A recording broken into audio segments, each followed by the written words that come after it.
বোন, তোমার বয়স কম হলেও তোমার ভিতরে এখনো অনেক টাইট। আমি একটু করলে আর পারব না।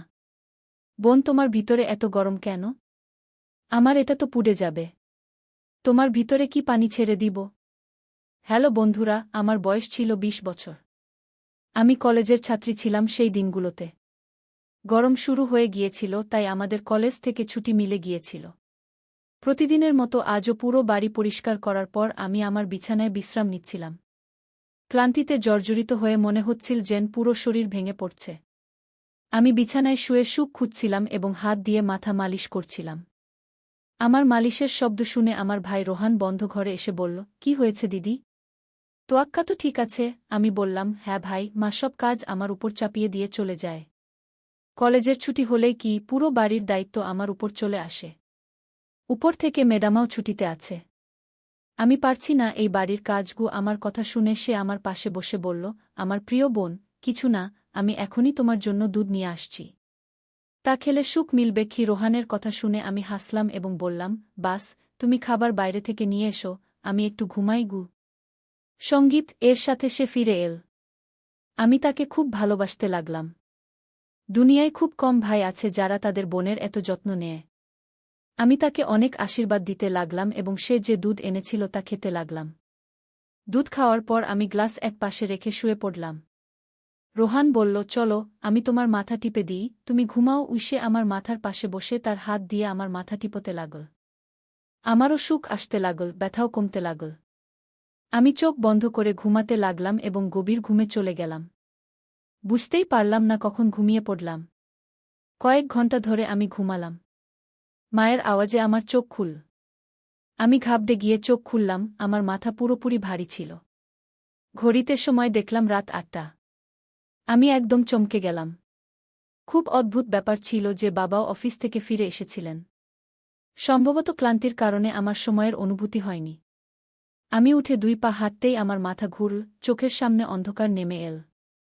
যদি দেয়ালে হাত না রাখতাম নিশ্চিতভাবেই পড়ে যেতাম।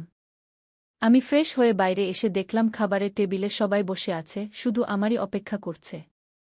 আমি গিয়ে রোহানের পাশে চেয়ারে বসলাম। সে আমাকে দেখে রোহান আমার প্লেটে খাবার দিতে লাগল এবং মাকে বলল, মা, মনির উপর কাজের চাপ একটু কম করো। যদি মেড কাজে না আসে তাহলে তার জায়গায় অন্য কাউকে রাখো। এই বেচারা সারাদিন কাজ করে ক্লান্ত হয়ে যায়, দেখো তো এর রঙও ফ্যাকাশে হয়ে গেছে। আমার অবস্থা সত্যিই খারাপ হয়ে গিয়েছিল, আমি খুব ক্লান্ত বোধ করছিলাম। আমার মা এবং বাবা দুজনেই চাকরি করতেন, কারণ শুধু বাবার বেতনে বাড়ি চলা কঠিন ছিল। উপর থেকে আমাদের পড়াশোনার খরচও কম ছিল না, তাই আমার মাও সেই কোম্পানিতে চাকরি করতেন যেখানে বাবা করতেন। আমি এবং রোহান কলেজে যেতাম, কিন্তু এখন গরমের কারণে ছুটি ছিল, তাই আমাদের বাড়িতেই থাকতে হচ্ছিল। আমি লক্ষ্য করেছিলাম যে গত কয়েক দিন ধরে রোহান আমার সাথে কিছুটা বেশি আকর্ষণীয় হয়ে উঠেছে। যেদিন থেকে আমার ছুটি হয়েছিল সে আমার খুব যত্ন নিতে শুরু করেছিল। যদি আমি বাড়ির কোনো কাজ করতাম সে এসে আমার সাহায্য করত। যদি আমি ক্লান্ত হয়ে পড়তাম সে আমার মাথা টিপে দিত। আমি তাকে মানা করতাম, কিন্তু সে বলত, না দিদি, তুমি ক্লান্ত হয়ে গেছ, এত কাজ করছ, আমার অধিকার আছে তোমাকে সুখ দিতে। আমি নিঃশব্দে শুয়ে থাকতাম। কিন্তু এক রাতে যা ঘটেছিল তা আমার হুঁশ উড়িয়ে দিয়েছিল। আমি ভাবিনি যে রোহান কখনো এমন করতে পারে। আমি আমার ঘুমে ঘুমাচ্ছিলাম, মধ্যরাতে আমি অনুভব করলাম যেন কেউ আমার ঘরে এসেছে, ধীরে ধীরে হেঁটে আমার বিছানার কাছে এসেছে। যদিও আমি ঘুমাচ্ছিলাম, কিন্তু আমার মন সেদিকে ছিল।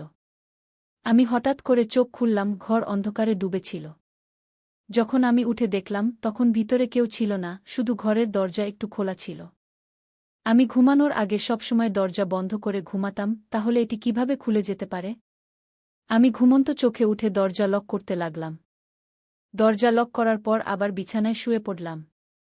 আমার চোখ বন্ধ হওয়ার সাথে সাথেই আবার আমি পায়ের শব্দ শুনতে পেলাম, যেন কেউ বিছানায় আমার পাশে বসেছে। মনে হচ্ছিল যেন কেউ তার হাত আমার দিকে বাড়াচ্ছে, কিন্তু যখন আমি ফিরে তাকালাম তখন কেউ ছিল না। আমি ভয় পেতে শুরু করলাম। আমি উঠে ঘরের লাইট জ্বালালাম, দরজা খুলে বাইরেও দেখলাম, কিন্তু সেখানেও কেউ ছিল না। আজকের আগে কখনো এমন হয়নি যা এখন ঘটছে। আমার তৃষ্ণা পেল, তাই আমি ঘরের দরজা খুলে বাইরে বের হলাম। এই সময় রোহানও তার ঘর থেকে বেরিয়ে এল। আমাকে দেখে সে জিজ্ঞাসা করল, কি হয়েছে? তুমি এখনও জাগছ? আমি উত্তর দিলাম, কিছু না, শুধু এমনই মনে হচ্ছিল ও এমন মনে হচ্ছিল যেন ঘরে কেউ উপস্থিত আছে। পানি পান করে আমি আবার ঘরে ফিরে এলাম, আর পিছন পিছন সেও চলে এল। সে বলল, আপনাকে ভয় পাওয়ার কিছু নেই। যদি ভয় পাচ্ছেন, আমি আপনার পাশে ঘুমিয়ে যেতে পারি। আমি তাকে মানা করে বললাম, না, তোমার ঘুম নষ্ট করার দরকার নেই। তুমি তোমার ঘরেই ঘুমাও। কিন্তু সে জিদ ধরল, আমি আপনাকে কোনো অবস্থাতেই একা ছাড়তে পারব না।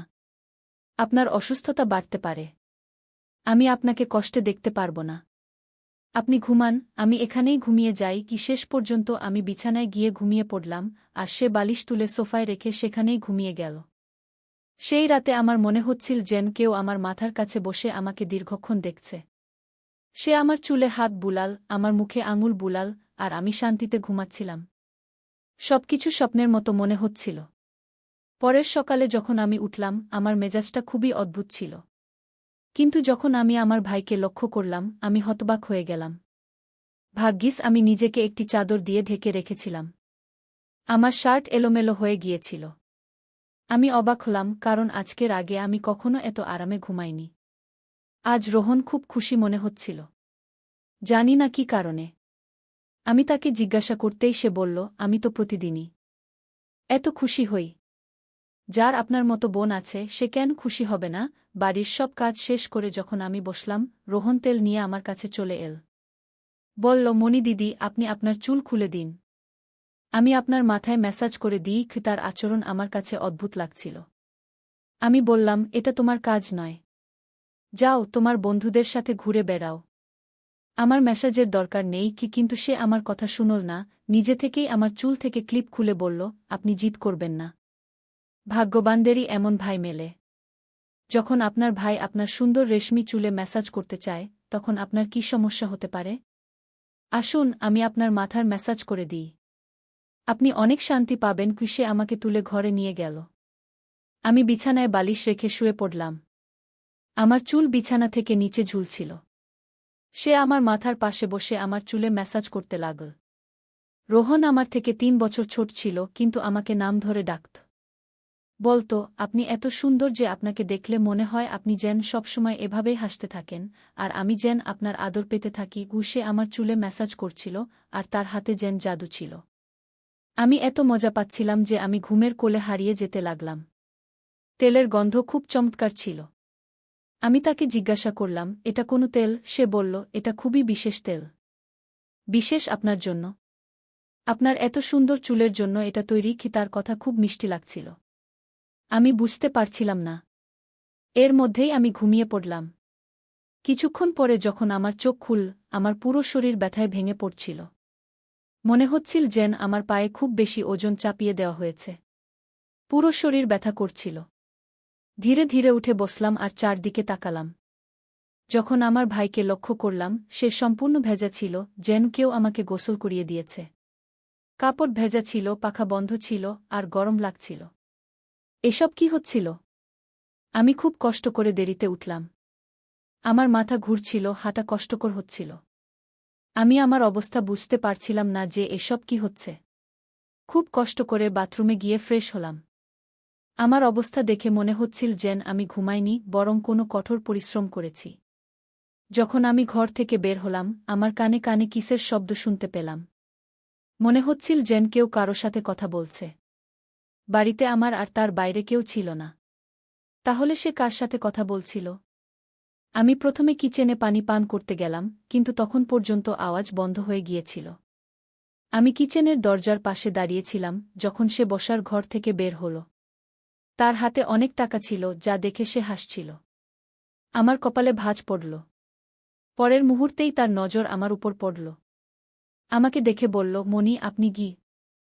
আর তার হুঁশ উড়ে গেল। আমি হেঁটে তার কাছে গেলাম। সে তাড়াহুড়ো করে টাকা তার প্যান্টের পকেটে ঢুকাচ্ছিল। কিন্তু আমি তার হাত ধরে টাকাগুলো সামনে এনে বললাম, এত টাকা তোমার কাছে কোথা থেকে এল? সে নজর নামিয়ে বলল, আপনি প্লিজ বাবাকে বলবেন না। এ টাকা বাবার বন্ধু দিয়েছে। আমি জোর দিয়ে জিজ্ঞাসা করলাম, কে? সে বলল, এ টাকা বাবার এক বন্ধু অনেক বছর আগের ধার হিসেবে ফেরত দিয়েছে। আমি ভেবেছিলাম এ দিয়ে মোবাইল কিনব, কিন্তু সে টাকা আমাকে দিয়ে দিল। আমি বললাম, হ্যাঁ, তুমি ভালো করেছ। বাড়ির অবস্থা দেখো কত খারাপ। আমাদের বাবা মা দুজনেই চাকরি করছেন, আর তুমি মোবাইল নেওয়ার কথা বলছ। সে লজ্জিত ছিল। আমি সেই টাকা রাতে বাবাকে দিয়ে দিয়েছিলাম। সেই রাতে সান আমার সাথে কোনো কথা বলেনি এবং তাড়াতাড়ি ঘুমাতে চলে গেল। পরের দিন আমি রান্নাঘরে কাজ করছিলাম যখন রোহন তার বন্ধুদের সাথে বাড়িতে প্রবেশ করল।